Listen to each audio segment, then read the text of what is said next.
after you forgive, you need to let go. Because otherwise, you're going to carry it around with you.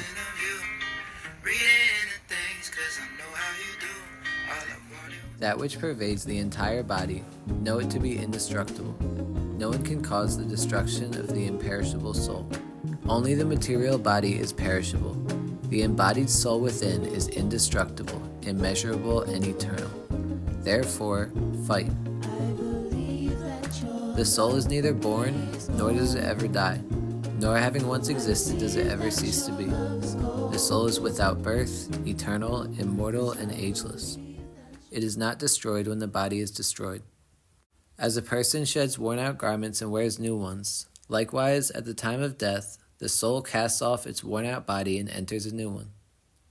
The soul can never be cut into pieces by any weapon, nor burned by fire, nor moistened by water, nor withered by the wind.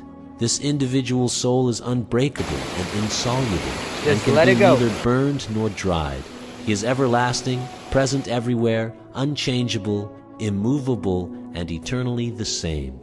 It is said that the soul is invisible, inconceivable, and immutable. Knowing this, you should not grieve for the body.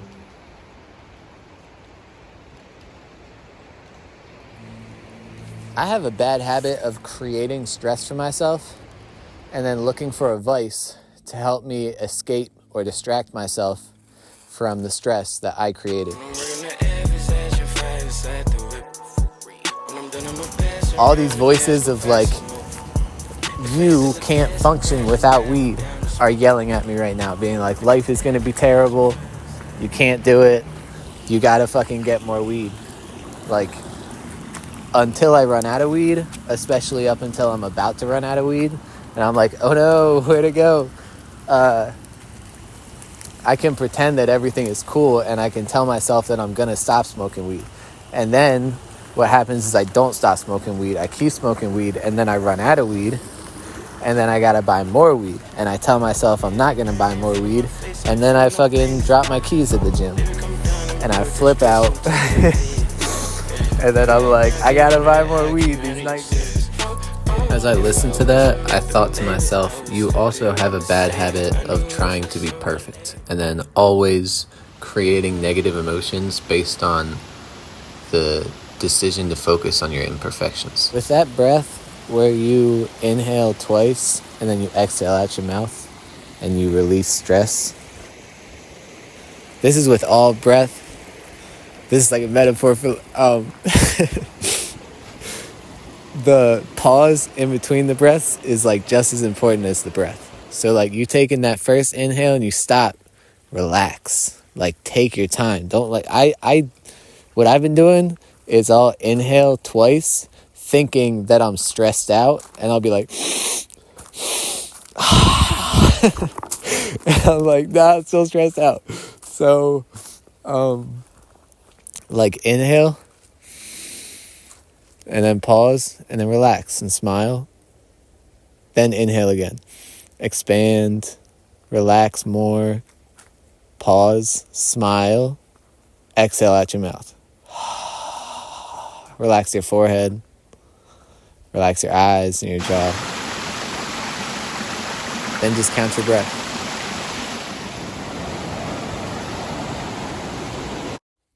I have this self-destructive part of my personality that I can't stand because it feels like... So, have a good night.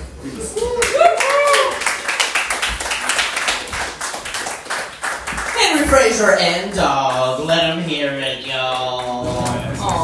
I'm over here giving inspirational speeches to myself in between, like, pretending that I didn't bomb and also being shell-shocked by the bomb. I think I must have deleted the recordings as soon as I finished it, but take my word for it when I say I bombed the last couple weeks. Being a full-time group fitness instructor and yoga teacher and getting paid more than minimum wage and actually helping people and doing what I love, that's like a month away, 2 months away. Like literally I made it. And the only problem is that my brain has a habit of thinking I hate my life and I'm super stressed out and I'm addicted to weed and I gotta stop smoking weed, but then that stresses me out and then I smoke weed to try and escape from the negative emotions and the stress. But ultimately, it's like I just got to kind of talk myself through the reality that I'm in a better place than I've been in basically my whole adult life right now. And while my shoulder's still not 100%, it's getting closer to 100% every day. And for a long time, it felt like it was getting further away from 100%, basically for like 2.5 years. So the only problem is that I need to let go of the past, and I need to embrace a better life that I'm creating for myself. Because what's all the work for? What's all the energy and effort that I put into trying to create a good life for myself if I can't embrace and accept change? You know? It's like, what am I scared of? This is everything I want. Why am I scared of accepting this positive change? Doesn't make any sense. Om Ganapataye Namaha. Om Gam Ganapataye. The word is pure magic, the most powerful gift we have as humans, and we use it against ourselves. We plan revenge, we create chaos with the word. We use the word to create hate between different races, different people, families, nations. We misuse the word so often, and this misuse is how we create and perpetuate the dream of hell.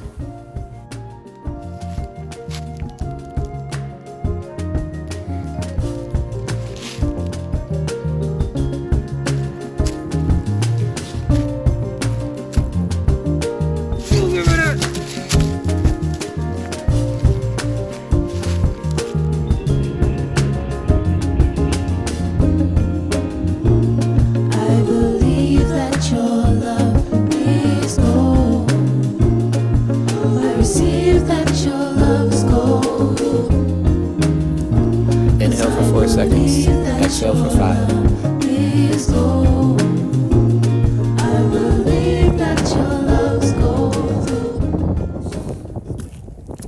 Alright, this is supposed to be a meditation video. Alright, so empty your mind.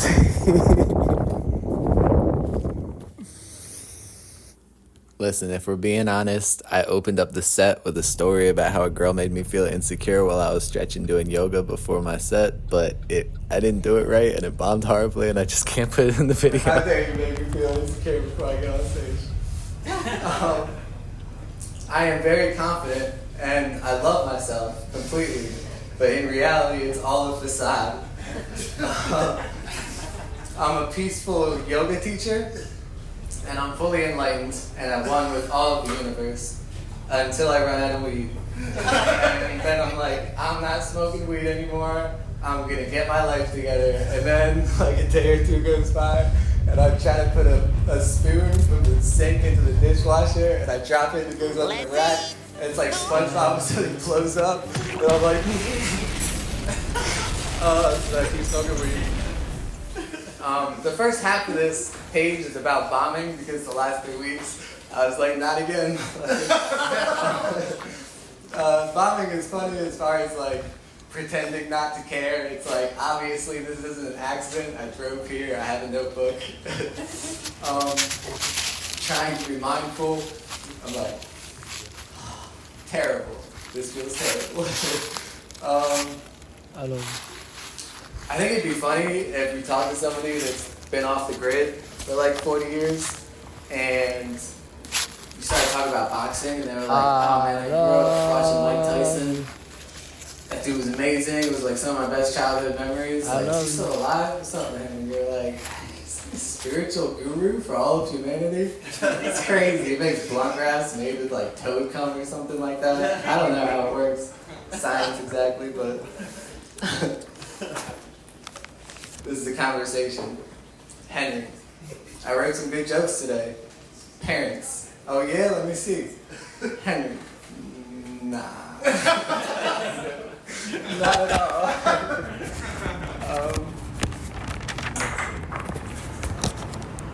It's very funny being depressing while trying to be funny. It's like, I swear to God, guys, this shit's funny. I'm just not a good comedian. But someday I'll find a way to put this shit together. So far what I've done is anxiety comedy, where I just get on stage and I'm like, okay, here's the show what, talk about, and then all of a sudden I get the light and I'm like, what the fuck happened? I don't know what I was saying. So that's why I decided to drink an energy drink before this set. I've been getting caught doing the white guy groove while listening to music. I smoke and I start writing, and it's like, you can be cool and listen to music and be like, all right, this is cool, but you lose yourself, your awareness goes away. It's a little like, for me personally, I'm biting my lip a little bit, and it's like, and I'm like, what are you doing? Oh no. Let me think. It's funny trying to convince a girl about how future you has money. I swear to God. It's like, what else doesn't you? You're like,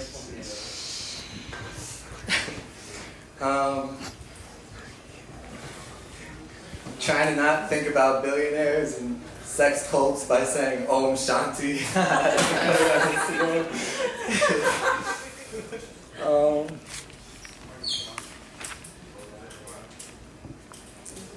I write after I smoke, and I have a great fucking time, and then I read it back when I wake up in the morning, and I'm like, Henry, you suck. It's just not funny at all.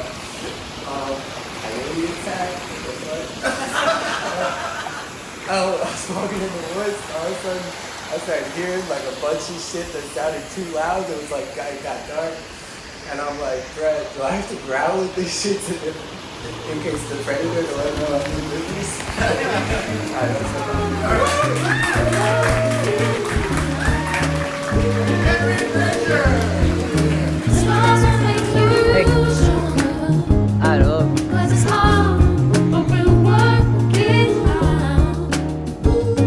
Yeah, bitch. The master gives himself up to whatever the moment brings. He knows that he is going to die, and he has nothing left to hold on to. No illusions in his mind, no resistances in his body. He doesn't think about his actions. They flow from the core of his being. He holds nothing back from life. Therefore, he is ready for death, as a man is ready for sleep after a good day's work.